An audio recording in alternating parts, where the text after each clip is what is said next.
好，歡迎嚟到 Alvin 中史 channel 啊！咁咧就今朝早或者今日晏晝嘅時間咧，就大概收到一個一啲嘅 message 啦。咁咧就關於呢個高中中國歷史科優化課程嘅框架。咁咧就嗱，其實個事源係咁樣嘅，就應該係因為今年嘅施政報告咧，就家超哥就話要嚟到改變呢個中國歷史科同埋世界歷史科喺高中嗰個 DSE 嘅框架咁樣啦。咁就嚟到增加 so-called 嘅愛國情懷啊，理解下中國民族嘅偉大復興啊，類似咁樣嘅嘢啦。咁咧就係啦。咁我今次咧就唔係從一啲任何嘅評價嘅嘢，我淨係想嚟到比較一下，可能就係古時或者我哋講由2009年開始沿用嘅 DSE 制度，去到依家咁樣，同埋即將可能有個變化嗰個嘅課程個分別係啲乜嘢嘢。咁我就同大家嚟做個report 咁樣啦。咁咧就係啦，因為大家知 DSE 嘅制度咧就沿用可以話由2006年嘅會考開始，去到2010年嗰屆嘅會考咧，就大體上咧就奠定咗之後嘅 DSE 2012年 DSE 開始去到2029 DSE 嗰個嘅框架楷模嚟嘅。咁就由周初封建開始讀到去依家嘅中華人民共和國改革開放同埋對外關係。咁而且有選修單元，選修單元包含6個單元，包括20世紀文化與承傳、地域與資源運用、時代與知識分子、制度同政治演變、宗教同文化交流，同埋婦女嘅地位嘅演變咁樣。咁涵蓋6個單元。咁今次咧高中中國歷史嘅框架咧，咁咧就最主要咧就將原本以前係斷代史，我覺得係斷代史，單元1係夏商周，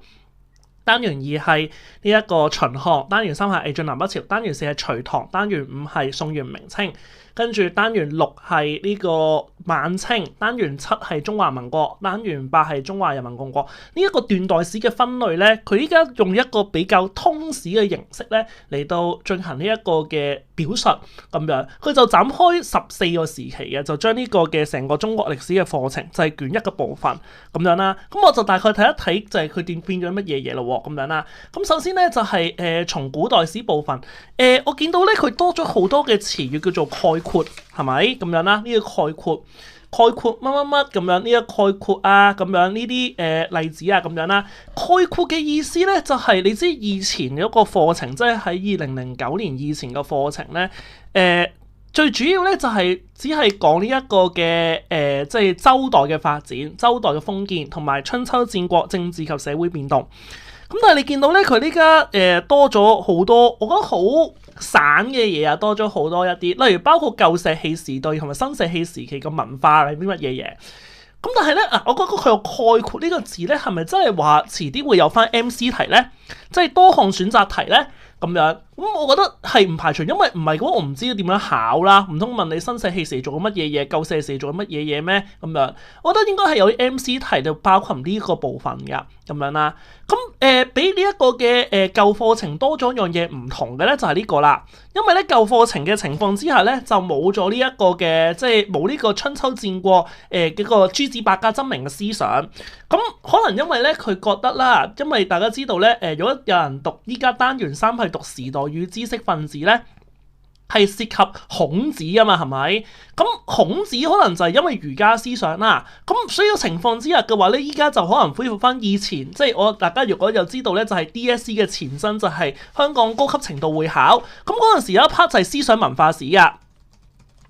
係咪？咁係咪呢一 part 咧，即係 A level 嘅呢 part 咧咁樣？咁係啦，咁可能就因為以前會考嘅情況都有呢 part 嘅，不過新高中課程就 cut 咗啦咁樣。咁所以呢度係第一個變動嚟嘅。咁你話呢啲春秋戰國政治其實都冇咗社會添啊，即係冇咗社會變動添，得政治變動，即係所謂嘅乜嘢商業嘅發展嗰啲都冇咗啦嚇咁樣。咁淨係講嗰個嘅即係可能平黃東遷之後，跟住嗰個局勢點樣造成呢個周初嗰個即係春秋嘅霸政，咁去到戰國時期咁樣，可能有啲好多戰爭規模大咗啊，到啲變化史多啲啊，佢係主要讀一啲嘅咁樣。咁呢個係第一 part 嘅轉變，呢個係第一 part 嘅。第二 part 嘅轉變係秦漢單元，秦漢單元咧，咁你見到咧佢最主要讀秦始皇，秦始皇同呢 part 以前係冇分別㗎。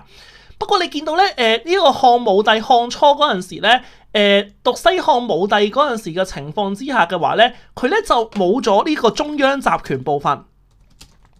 咁我唔知中央集權部分係咪放咗落因為大家知道，如果一陣間會講嘅就係單元一當中咧，就係有呢一個嘅即係制度政治演變㗎咁樣啦。嗰 part 就係讀秦漢嘅三公九卿制同郡縣二級制。咁我唔知佢嗰 part 係咪放咗喺呢一部分，即係放咗喺卷二嗰部分。因為係啦，我見到個應該係個浪差唔多，佢冇咗，即係呢家係冇咗三公九卿，即係呢個內閣咧，即係內朝嘅設置，冇咗內朝㗎咁樣啦，同埋冇咗郡縣制咁樣啦。咁所以係啦，即係上次13州做監察區，佢冇咗呢 part 咁樣啦。咁係啦，同埋咧，你見到咧，佢呢度咧都冇咗，因為可能大家知內朝嘅設置係造成王莽散漢噶嘛，係咪？因為加強咗皇權，咁當君主幼弱或者昏庸嗰陣時，個大權就旁落咗俾外戚啦，係咪？咁但係呢 part 你見到王莽散漢嗰 part 係唔見咗噶。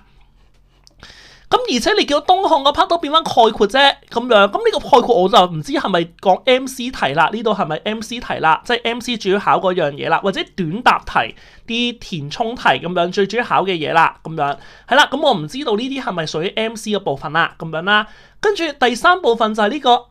魏晉南北朝到隋唐時，其實呢度咧以前係分開兩個單元，但係頭先講啦，佢唔係用一個斷代史嘅模式嚟到，即係逐個朝代歷史嚟模式嚟分嗰個 topic，而家係用一個 period 嘅模式嚟分嗰個嘅架構。咁我見到咧佢呢家嗱有啲概括啦，係咪咁樣？不過我覺得呢個概括嘅位，我覺得佢可能只係又係出 MC 題咯，咁樣啦。咁孝文帝有啦，但係冇咗東晉南朝士族與寒門。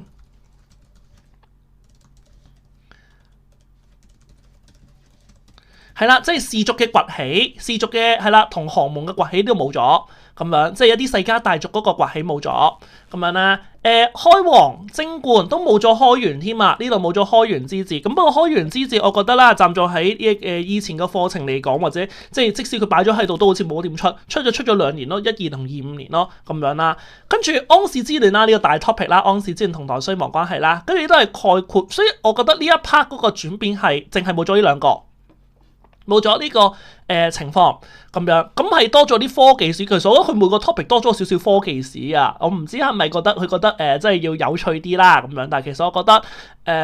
我覺得所有如果用一個初中嘅中史或者高中中史角度嚟講咧，講咁多呢啲嘢咧係好容易 side track 咗個重點嘅，好容易會。咁我唔知道啦咁樣啦。咁所以就係啦。咁但係佢會有好多文化史嘅嗰個配搭上，呢度係文化史嘅配搭。係咪文化史、科技史嘅配搭咁樣啦？跟住宋代啦，嗱咁宋代咧，咁北宋中央集權都留喺度嘅。咁但係咧概括簡要説明遼國西夏政權嘅建立咁樣啦。概括少咗南宋啦，南宋多咗喎，因為大家知道，如果我哋用高中課程嚟講嘅話，首先係講北宋中央集權，跟住就講元代行中書省制，元代行中書省制冇咗。即係個地方政制啊，咁樣啦，冇咗咁樣啦。咁但係你個換隨而嚟嘅就係元代嘅呢一個嘅制度確立。咁我唔知道佢會唔會嚟到加少少伊斯蘭教史啦，咁樣，因為伊斯蘭教回遍天下，就係嗰陣時開始即係大行其道。咁我唔知道，咁但係佢呢度咧，我感覺上佢又好似唔係好讀啲負面嘅，因為大家知道元代係呢一個嘅馬上得天下，馬上治天下，馬上失天下噶嘛，即係騎馬民族嘅帝國，呢一個係馬上得天下，咁所以佢用呢個高壓政策馬上治天下咁樣，咁但係結果就因為高壓統治而失天下咁樣，咁但係佢好似講唔嗱，佢呢度就係講呢一個嘅佢呢度就係講呢一個嘅元朝嗰個多民族國家建立咧，佢好似就冇講到呢個元代嘅衰落咁樣啦，即係元代嘅衰落好似冇講到咁樣，咁係啦，呢個亦都係咯，呢個係要注意一樣嘢嚟噶咁樣啦。宋元明清咁，我上一次好多變動咁樣，呢一課好似好多變動咁樣，因為佢擺成20個課時添，個課時長度仲要長過秦漢單元啊，所以呢一個係只係佢一個好大嘅轉變。呢一課 topic， 我覺得宋元明清史呢一個咁樣啦。跟住咧就係啦，明清嗱，明清我都覺得係比較多變動噶，因為大家知道咧，以前咧喺我哋嗰個新高中課程嘅情況之下，就係讀明太祖嘅中央集權，即係君主集權，我唔中央集權啦，因為佢廢咗相嘛，係咪咁樣啦？明成祖嘅君主集權。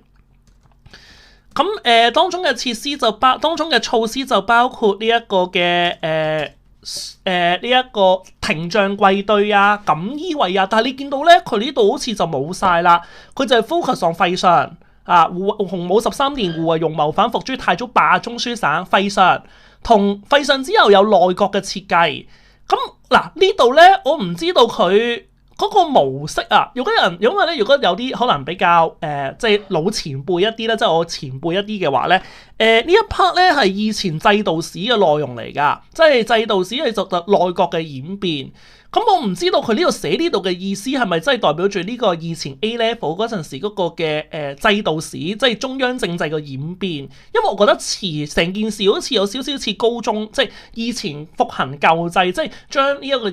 我以前讀，因為我係舊制出身啦，咁可能就以前舊制嘅制度內容就將佢搬去呢一度嘅單元。咁但係你見到呢度咧，就係有倭寇、蒙古，即係呢一啲嘅倭寇嘅地方嘅侵擾，即係大家知道，因為呢一個南倭北虜啊嘛，係咪？即係呢一個嘅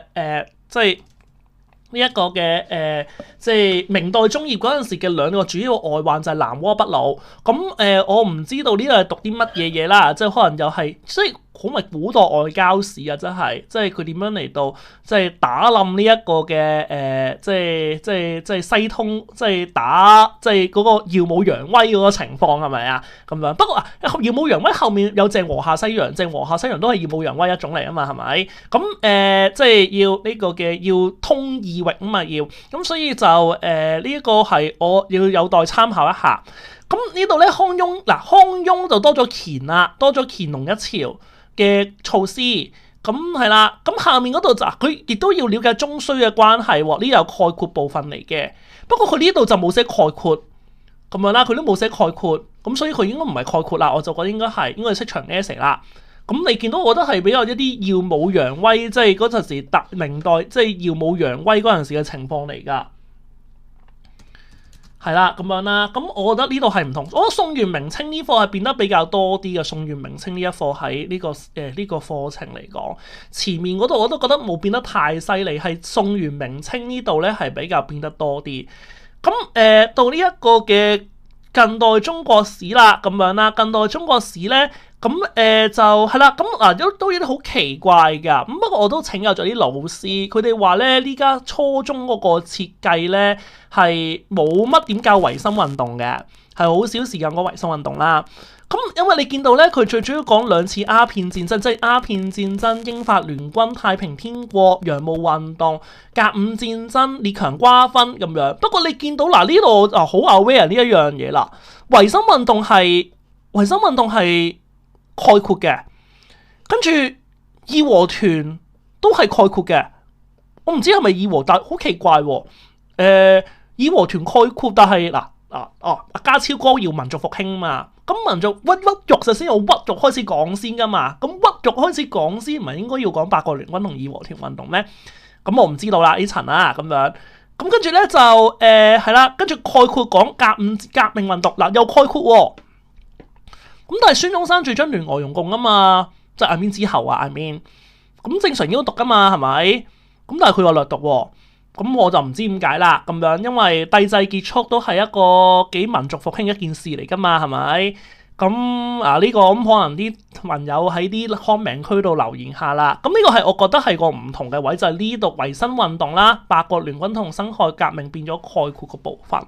咁樣，同埋個課時都係好同宋元明清係同一個課時嘅架構嚟。其實我有少少難想像，不過唔緊要啦，佢咁樣寫就咁樣寫啦，咁樣啦，係啦。跟住民國啦，民國就放得重啲噶咯喎，咁樣啦，咁就簡要嗱，但係佢話袁世凱稱帝就簡要説明啫喎，簡要説明啫喎，即係都唔係好認真咁説明添喎，簡要認識啫喎。五四運動係重點啦，五四運動啦。呢個放重心咯喎，佢好明顯重心啦，呢啲係咪？咁但係另一個概括説明咧，我又覺得好奇怪啦。國共合作有概括喎，即係大家知道聯俄容共有第一次國共合作噶嘛，係咪？咁你要知共產黨點解會崛起，都係因為國共合作而崛起嘅啫嘛，係咪？咁我又唔明點解呢度有概括啦，咁樣好似好多概括喎，咁樣啦。咁係咪淨係 focus 西江事變要一致抗日咧？咁樣呢度要咩啦？即係呢度咧，我覺得一個唔同嘅位就係由袁世凱去到呢一個嘅即係軍閥時期咧係略咗噶。跟住如果依家嘅佢做放重心係五四運動，但係第一次國共分合嘅內容係概括噶。咁係咪真係話唔出長答題咧？咁樣不過我覺得趨勢似係唔出長答題嘅呢一 part 係咁樣。咁我唔知道啦，呢一層就咁樣呢一層我就唔知道啦，咁要等遲啲要再出多啲細節先知啦。呢一個就跟住咧就呢個到抗日戰爭到呢一個國共內戰啦，咁呢個明顯抗日重點啦，係咪了解民族復興嘛，係咪咁樣啦？咁跟住咧就呢一個嘅係啦，呢度概括，咁呢度我覺得同依家嗰個嘅新高中課程係差唔多嘅呢一 part， 我覺得係咁樣咁呢一同差唔多，冇得點變嘅。跟住中華人民共和國部分啦，咁咧係啦，咁咧佢呢度咧就了解中華人民共和國成立同歷史意義，了解即係可能呢一個一即係三反五反，鎮壓反革命運動、土改、1525係咪？咁我覺得似係呢啲政策即係會係沿用嘅，就係即係呢一個嘅1949年至1966年嗰個嘅政策係會了解嘅。咁了解佢個概況概況咁應該我都有起因嘅，即係其實我覺得應該呢 part 應該都係冇變嘅，呢 part 我都覺得應該係咁因為都要了解，佢唔係用概括呢個字嘛。如果佢真係概括嘅話，佢真係呢度就係概括啦，又真係概括啦，咁樣啦，呢真係概括啦。咁但係文化大革命嘅起因似係都要讀嘅，咁樣即係文革嘅起因，咁樣跟住文革嗰3個階段，咁似係呢度係冇變，我感覺上係冇變啦，咁樣咁係呢度啦，呢度概括咯。咁咧以前咧大家知咧會交代呢一個嘅1950年代、1960年代、1970年代嘅中美中蘇關係噶嘛，同埋萬隆會議噶，咁咧即係了解第三世界國家關係啦，咁樣咁但係呢家就冇咗啦，係啦咁樣，咁所以呢個係啦，呢度又冇咗咯，咁樣咁跟住呢度咧就改革開放內容啦，咁咧就概括啦，呢度概括啦，呢個應該 MC 題嚟嘅，應該就咁樣啦，或者填充題啦，咁係啦，咁就大概卷一係咁樣咯。咁我覺得就佢好似我對於覺得宋元明清史一個嘅喐動係比較驚訝嘅，其實有少少用宋元明清史，因為一個明清我都覺得冇咁驚訝，因為其實都係正常，都唔算正常邏輯咧。但係倭寇問題呢個我唔知道啦。咁但係呢一 part 我就覺得好驚訝，因為維新嗰啲全部 skip 晒，同埋民國呢度都好多概括喎。咁我唔知道佢個概括個定義係啲咩啦，咁呢個真係要遲啲睇佢啲嘅 sample paper 咁先知點樣改啦，咁樣啦。咁跟住卷2啦，卷2咧咁就得翻3個單元，咁咧就有呢個國家管理同埋呢個嘅制度組織，有呢一個嘅經濟資源同埋社會發展同埋中外交往與文化交流。咁咧頭先講啦，因為秦漢嗰 part 就冇咗呢一個嘅集權嘛，咁所以咧就嗰啲乜3公9卿制啊，同郡縣2級制啊，咁就變咗喺度講噶咯喎，咁樣啦。咁咧呢度咧呢個就係其實以前都可以話 A level 嘅制度史嚟嘅，咁樣啦。咁住咧呢個以前高考啦，係咪都係旁明兩對？其實呢個 DSE 都有科舉史嘅嘛，即係制度史內容啫，咁樣啦。咁王安石呢個係多咗一個比較特別嘅，就係張居正改革。咁樣啦，張居正改革大家知道張居正係明神宗時期嘅人王安石先，我講王安石先啦。王安石咧就係呢個 DSE 時代與知識分子嗰部分嚟嘅，咁樣咁係張居正呢一 part 咯。張居正呢 part 就比較獨特啲啦，咁樣因為張居正呢一 part 咧就係啦，涉及少少呢一個即係應該其中一個改革嘅重心，一條鞭法嘅內容，一條鞭法啦。佢同明神宗嘅關係係老師同埋呢一個老師嘅關係嚟噶嘛，最後失敗咗權鬥，好兩個人都幾似下噶，即係王安石同張居正都幾有頭號，個腦比較頭號即係行到時代嘅尖端一啲嘅，但係就乜太前衛，咁就結果就失敗啦。咁係啦，咁可能就要你講張居正咁樣呢一 part 咧，係啦，最主要係講啲咁樣嘅嘢啦。即係明代中葉，佢好似呢家 focus 上好多明朝啊，focus 上好多。咁我都知嘅，因為呢家即係課程委員會入面唔少嘅老師或者唔少嘅教授都係針對明史方面為主嘅，所以我見到明代嘅歷史咧係讀得比較圓滿一啲噶咁樣。有啲老師啊，有啲教授係好中意明代，有啲教授好中意咁樣啦。咁就係啦，當中一條邊法好明顯係重點嚟，一條邊法咁樣啦。咁跟住咧就呢一度咧就等同以前地域史嘅內容啦，即係呢個 DSE 地域史嘅內容啦。咁我都奇怪地域史係留得翻喺度喎，呢個都係地域史喎，都好多喎咁樣啦。咁呢個應該就講即係個貿易情況，即係講史博斯制度嘅出現啦，同埋北宋嘅貨幣經濟啦，因為北宋嗰個錢係非常之勁㗎。咁就其實佢有少少，我唔知係唔係想喺必修單元以外咧，因為大家知道其實即係我哋所謂嘅傳統史觀咧，就係講北宋係積貧積弱。咁但係其實咧，北宋嘅經濟實力係非常之強㗎。咁樣啦，即係透過澶淵之盟啊等等咁樣嘅嘢咧，其實昆神係啲錢㗎。咁我唔知係咪講呢一啲嘢啦，咁樣佢有可能呢一 part 係有少少新穎嘅，就係係咪幫傳統史觀，即係咪之前幫依家嗰啲，即係幫宋代平反咧？咁我唔知係咪啦，咁呢個就要睇下到時候嗰個嘅課程指南出咗嚟，咁再詳細咁討論啦。咁就係啦，咁跟住最後咧就係呢一個嘅絲綢之路嗰個嘅開通，同埋呢一個嘅即係呢一個嘅中外交流。呢個咧嗱，你等同我覺得其實以前 A level 嘅制度嚟㗎，呢個係即係高考嗰陣時個制度嚟㗎，就係講緊張騫出使西域啦。我覺得係呢一個啦，張騫出使西域，同埋呢個班超嘅三絕三通啦，咁樣嚇呢個班超啦，咁樣咁係啦，咁所以呢一個我覺得係咁樣啦。遣唐使嘅出現啊，同中日文化交流，遣唐使都係比較新穎嘅 topic 嚟嘅嚇。跟住鄭和下西洋啦，咁樣呢個就係講緊呢一個嘅 A 咧，即係 A level 嘅交通史部分嚟嘅，呢個都係，即係亦都係講耀武揚威嗰部分啦。西學東漸，我覺得西學東漸，我覺得點解維新運動點解會放咗喺會變咗概論部分咧？係因為呢度係，我覺得係咪算係維新運動嘅背景咧？呢度係算係維新運動嘅內容嚟嘅，呢度應該算係西學東漸，即係講傳教士或者明清之際啊嘛。明清之際，應該講錯啦。明清之際應該係就係講緊呢一個嘅即係應該我覺得係講利瑪竇來華傳教嗰陣時嗰個嘅，即係呢個屬於宗教史部分嚟噶，即係講利瑪竇點樣嚟到即係傳播呢一個嘅天主教，而再衍生出嚟嗰啲嘅傳教士都點樣嚟到將西學嚟到運咗嚟中國咁樣啦。不過明清之際啦，咁我唔知咁包括清代嘅內容啦，咁唔知會包馬禮遜啦咁樣，馬禮遜同埋我所講嘅晚清嗰陣時嘅維新運動，我唔知會唔會講呢一樣嘢啦咁樣，咁係咯，係啦，我嘅評價係乜嘢咧？佢似係復古啊！呢個真係復古，呢個真係嚇，將以前嗰套制度，我覺得係以前制度搬落嚟，但係咧佢考核模式唔似係以前套制度。以前瘋狂寫25分題，瘋狂寫長文，但係我覺得佢好多概論部分咧，即係話應該好多填充或者 MC 題，我覺得會。不過我覺得填充題都係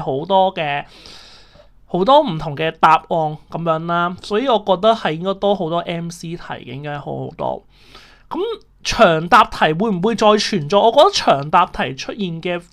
即係長答應該就唔會好長答，應該就唔會好。即係你話呢家嘅15分題，我覺得啦，15分題應該唔存在，應該唔會係咁樣，因為佢好多唔同嘅內容啊，呢度好多咁樣啦。咁係啦，咁